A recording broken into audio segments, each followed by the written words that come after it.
अब बात करेंगे हम कि जो हमारा नेगेटिव फीडबैक है उसका स्टेबिलिटी पे क्या इफेक्ट पड़ेगा। तो देखो हमारा जो है effect on stability of gain, negative feedback stabilize the gain. जो नेगेटिव फीडबैक है वो हमारा क्या करता है, गेन को स्टेबलाइज करता है। किस तरह से करता है, सबसे पहले हम क्या करें, हमें पता है क्लोज लूप गेन। तो क्लोज लूप गेन क्या होता है हमारा, A/1 + A बीटा।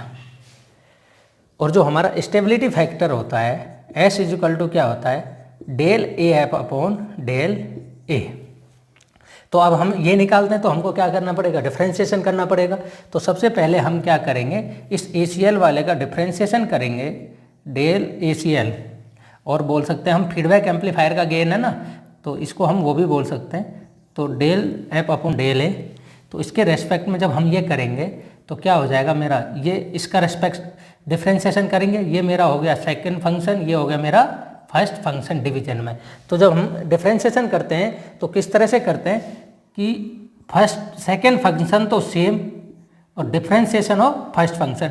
अब ए का ए के रेस्पेक्ट में करेंगे तो क्या आएगा 1 माइनस, अब हम करेंगे फर्स्ट फंक्शन को तो सेम लेंगे, सेकेंड फंक्शन का डिफ्रेंशिएशन, पर सेकेंड फंक्शन का जब डिफ्रेंशिएशन करेंगे तो ये क्या आएगा, ये तो कांस्टेंट है, इसका जब डिफ्रेंशिएशन करेंगे ए के रेस्पेक्ट में क्या आएगा, बीटा अपॉन सेकेंड फंक्शन का स्क्वायर। तो देखो अब इसको और हमारा अब करेंगे ΔACL/ΔA, इसको ACL को हम क्या बोलते हैं, गेन भी बोल सकते हैं, किसका, फीडबैक एम्पलीफायर का।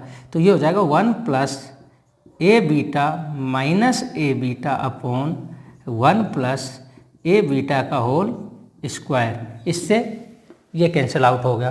तो अब क्या हुआ मेरा, ΔACL/ΔA = 1/1 + A बीटा का स्क्वायर। अब ये आ गया। अब इसको हम क्या करेंगे, ऊपर भी A से और नीचे भी A से मल्टीप्लाई एंड डिवाइड कर लेंगे। अब इसको मैं और तरीके से कैसे लिख सकता हूँ, तो देयरफॉर अब क्या हो गया मेरा, ΔACL/ΔA = A/1 + A beta into 1/A × 1 + A beta. देखो ये दो था, इसको मैंने अलग अलग भाग में डिवाइड कर दिया, ए को इधर ले आया और इधर नीचे वाले ए को क्या से मल्टीप्लाई कर दिया। इस तरह से हमने इनको सिर्फ अरेंज किया है और कुछ नहीं किया है। तो अब देखो ये पूरा की पूरा फैक्टर हो जाता है हमारे किसके बराबर, ΔA के बराबर। तो ये हो गया हमारा ΔA, इस ए को मैं नीचे ले आया इंटू 1/1 + A बीटा। तो ये हो गया मेरा ΔACL/ΔA। तो देखो ये वाला जो फैक्टर है, जो लूप गेन वाला फैक्टर है, ये लूप गेन वाला फैक्टर मेरा 1 से बड़ा है, 1 + A beta is always greater than 1। तो हम ये भी कह सकते हैं ΔACL/ΔA is always less than ΔA/A। तो हमने देखो क्या है कि जो स्टेबिलिटी है हमारी किसकी, ये क्या हो गया हमारी, कम हो गई, किससे, इससे। तो ये हो गया negative feedback stabilize the gain. तो ये जो गेन है उसको क्या करेगा, स्टेबलाइज करेगा।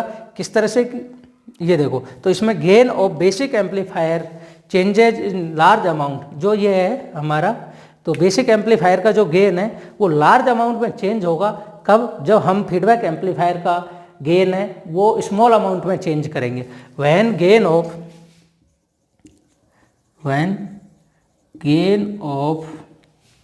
Basic amplifier changes in large amount,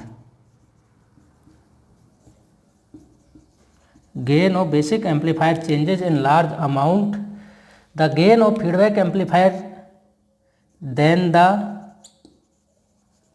gain of feedback amplifier changes by small amount, changes by small amount। जो स्मॉल अमाउंट से चेंज होगा, 10 नेगेटिव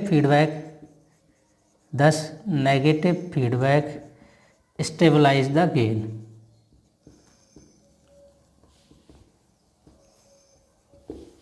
तो इससे हम ये कह सकते हैं, देखो यहाँ से हमारा मैथमेटिकल एक्सप्रेशन से क्या आ रहा है कि जो ये हमारा किसका फीडबैक एम्पलीफायर का गेन है, ये मेरा बेसिक एम्पलीफायर का गेन है। अगर हम स्मॉल अमाउंट ऑफ चेंज करेंगे किस में, फीडबैक एम्पलीफायर में, तो वो लार्ज अमाउंट ऑफ चेंज होगा किस में, गेन ऑफ बेसिक एम्पलीफायर में। तो इससे हम ये कह सकते हैं कि दस negative feedback stabilize the gain. तो जो हमारा नेगेटिव फीडबैक है वो हमारे गेन को क्या बनाता है, स्टेबल बनाता है। बंद कर दो इसको।